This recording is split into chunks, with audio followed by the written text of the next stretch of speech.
ওয়ালাইকুম রহমতুল্লাহ।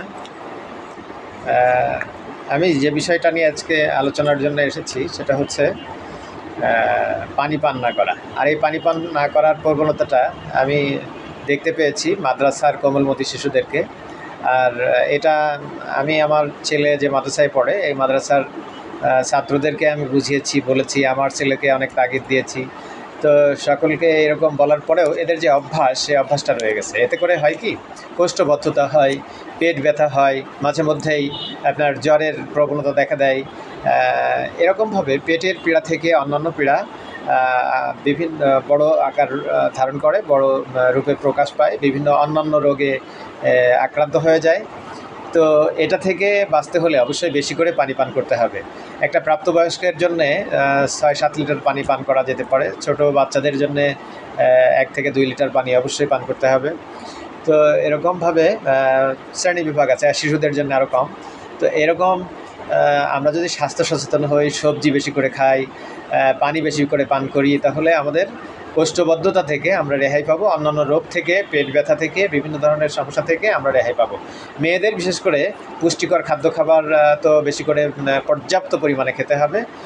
ছোট্ট বাচ্চা থেকে শুরু করে কৈশোর যৌবনপ্রাপ্ত হওয়ার পর পর্যন্ত প্রচুর পরিমাণে ক্যালোরি তাদের প্রয়োজন, ভিটামিন, বিভিন্ন ভিটামিনের প্রয়োজন আছে।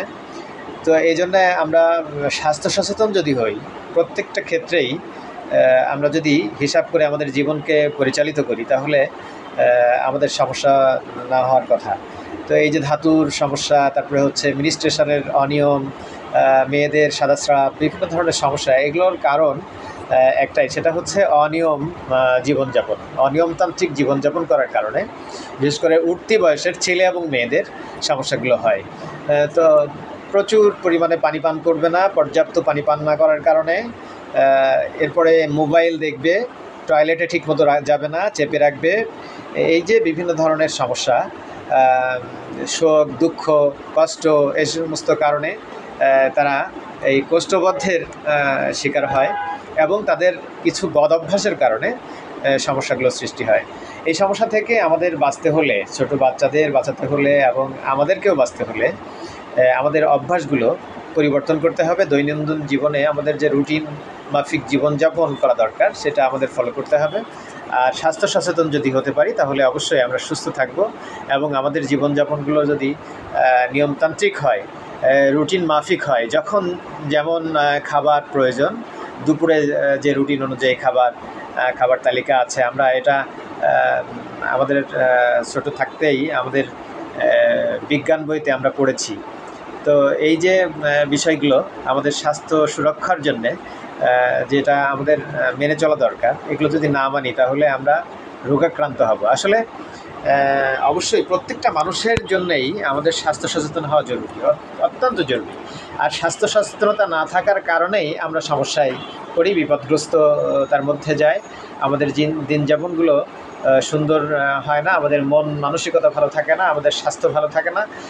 এই সমস্যাগুলো কাটিয়ে উঠতে হলে অবশ্যই ছোট্ট থেকেই আমাদের, যারা আমরা অভিভাবক আছি, গার্ডিয়ান আছি, আমাদেরকে সচেতন হতে হবে, আমাদের বাচ্চাদেরকে সচেতন করতে হবে, আমাদের ছেলেমেয়েদেরকে সচেতন করতে হবে, আমার প্রতিবেশী ছেলেমেয়ে তাদেরকেও সচেতন করতে হবে। যারা অসচেতন তাদেরকে সচেতন করার জন্য চেষ্টা করব।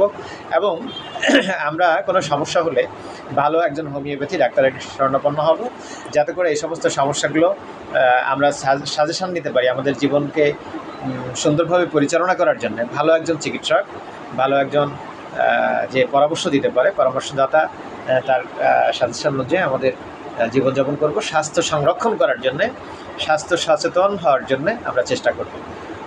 আল্লাহ তাআলা আমাদেরকে সুস্বাস্থ্য দান করুক, আমাদের রোগমুক্ত, বিপদমুক্ত এবং সমস্যামুক্ত থাকার তৌফিক দান করুন। ছোট্ট সমস্যা থাকতেই আমরা সচেতন হই। আল্লাহ তাআলা আমাদের সহি বুঝ দান করুক। আমিন।